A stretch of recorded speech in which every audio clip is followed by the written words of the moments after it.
Guten Tag, everyone. I'm Little Luther, here to teach you some simple theology. Martin Luther said in the Small Cold Articles that even a 7-year-old child knows what the church is. So I'm here to teach you some theology that's so simple that even a child could understand it. On today's episode, we're going to be discussing the topic of the rapture. Now, Matthew chapter 24 verses 36 to 44 is one of the key texts for the dispensationalist view of the secret rapture. The secret rapture is a doctrine held by premillennialists. The teaching of a secret rapture depends on whether you hold to a pre-tribulation rapture, a mid-tribulation rapture, or a post-tribulation rapture. This is based on Revelation chapter 7 verse 14, where the saints in heaven are called those coming out of the great tribulation. The premillennialists believe that there will be a literal 1,000-year reign of Christ on earth before the final judgment, but that before this 1,000-year period, there will be some great tribulation. And so depending on whether you hold to a pre, mid, or post-tribulation depends when you think the secret rapture will take place. Whether it will take place before the tribulation, so that the Christians are spared the tribulation, or during the tribulation, or sometime after the tribulation, when only the true faithful Christians are left. All three hold to the same view of a secret rapture, that sometime before the 1,000 period reign of Christ, the Christians will be secretly raptured away into heaven, leaving all the unbelievers left below to suffer the final judgment. This, however, is not the biblical view of the rapture. There are two other types of theologians when discussing the end times. The postmillennialists, such as the Anabaptists and the Jehovah's Witnesses, and the amillennialists, such as Lutherans and the Roman Catholics. Neither the postmillennialists nor the amillennialists believe in the secret rapture of Christians before the 1,000-year reign of Christ. The postmillennialists believe in a literal 1,000 years that takes place sometime before the second coming of Christ. Essentially, there is a 1,000-year countdown before Christ comes back. As for the amillennialists, we believe that the 1,000 years of Revelation 20 is a symbolic number, referring to a period between the ascension and the second coming. For if one looks at Revelation 20, Satan is said to have been bound for this 1,000-year period. This happens with the death of Christ on the cross. For as Hebrews chapter 2 verse 14 says, through his death he has destroyed the one who has power over death, that is, the devil. And as Colossians chapter 3 verses 14 to 15 says, by his death on the cross, Christ has disarmed the rulers and authorities and put them to open shame. As for Christ reigning for 1,000 years, that is taking place right now. For he is reigning now seated at the right hand of God. As 1 Peter 3:22 says, Christ is seated at the right hand of God with angels, authority, and powers subjected to him. So the supposed 1,000 years reign of Christ is not a literal 1,000 years reign of Christ on earth, but is a reference to Christ reigning over us now at the right hand of God. As for the great tribulation of Revelation 7, this is not a reference to some great war or judgment that takes place before the second coming. Instead, this is a reference to the present age, from the time of the fall to the time of Christ's return. And as for the rapture, some will claim that postmillennialists and amillennialists do not believe in a rapture. This is not true. We do believe in a rapture, but not of the same kind as the premillennialists. We do believe that the Christians who are left alive on earth will be raptured and carried away into heaven at the second coming of Christ. What we don't believe is that there will be some great war or 1,000-year reign of Christ. Instead, we believe that at the return of Christ, those who are left alive will be caught up into the air to meet Christ and those Christians who have gone before us, as St. Paul says in 1 Thessalonians chapter 4 verse 17. And this will all be done very quickly, for as Paul says in 1 Corinthians 15:51-52, We shall not all sleep, but we shall all be changed. In a moment, in a twinkling of the eye, at the last trumpet. For the trumpet will sound, and the dead will be raised imperishable, and we shall be changed.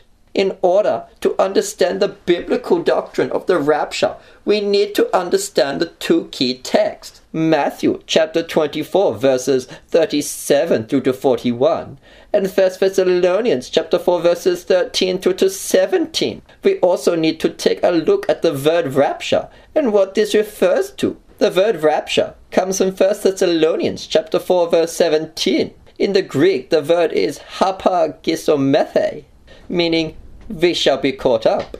In the Latin, in the Vulgate, this becomes rapimur. The noun form of this is raptus, meaning a carrying off. In medieval Latin, this became raptura, and in French, rapture.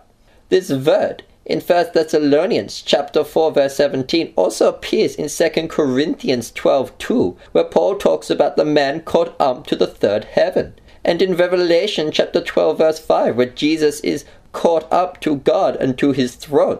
The word does not actually appear in Matthew chapter 24. Instead, Matthew 24 verses 40 to 41 uses the word paralambatai, meaning is taken. This is important because of the way in which the Bible uses different terms to refer to believers and unbelievers. The word rapture appears in 1 Thessalonians chapter 4 verse 17 in reference to believers being caught up to heaven. Matthew 24, however, does not talk about Christians being carried away into heaven. Instead, Jesus says that at the coming of the Son of Man, it will be like the days of Noah's flood. People will be eating and drinking and marrying and giving into marriage until the flood came and took them away. Now verse 39 uses a different word for took them away than verses 40 and 41. But one cannot overlook the connection between these two verses. In verse 39, the floodwaters took away the wicked, and in verses 40 and 41, people were taken away. The premillennialists will claim that the Christians are taken away while the unbelievers are left below. But this is not in agreement with the text. Jesus says in verse 39, the flood came and took them away. So it will be in the coming of the Son of Man. The flood came in judgment and swept away the unbelievers. So too, the coming of Christ will sweep away the unbelievers and leave the Christians. It is the unbelievers who are taken away first in judgment, and only then will Christ return to rapture the believing Christians. Just take a look at Matthew chapter 13 verse 30 in the parable of the wheat and the weeds. In it, the weeds are gathered up first and burnt, while the wheat is gathered up second and taken into the barn. There will be a rapture of Christians from the earth, but this will take place after the unbelievers have been taken away in judgment. There will not be some secret rapture of the Christians before the second coming of Christ. Those taken away in Matthew 24 are not the righteous, but the unrighteous. To quote Reverend Ryan Wolfmiller of the Lutheran Church Missouri Synod, you do not want to be the one taken. The one taken is the one taken away in judgment. So then, if the premillennialist view of a secret rapture is not biblical, what then is the biblical view of the rapture? Well, following the resurrection, Christ ascended into heaven and is now reigning on high at the right hand of God. This shall continue for an unknown period of time. For no one knows neither the day nor the hour, and Christ shall return at an hour that no one expects. As Psalm 110 verse 1 says, Jesus will be seated at the right hand of God until the day when his enemies are made his footstool. At the coming of the Lord, his enemies shall be trampled down and defeated. And as Revelation chapter 20 verse 10 says, the devil and his angels will be thrown into the lake of fire and sulfur to be tormented day and night forever.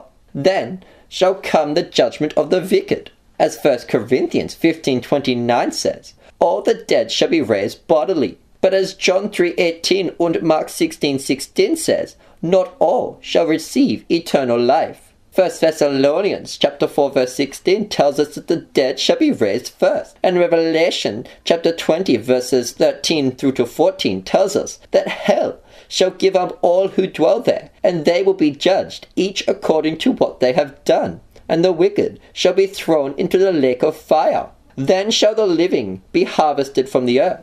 As Matthew 24:38-41 tells us, just as the flood swept away the wicked, but spared righteous Noah and his family, so it will be at the coming of the Son of Man. The angels of the Lord shall harvest the earth, and the wicked shall be taken, while the righteous are left. As Matthew 13:30 tells us, the wicked shall be taken first and thrown into the everlasting fire.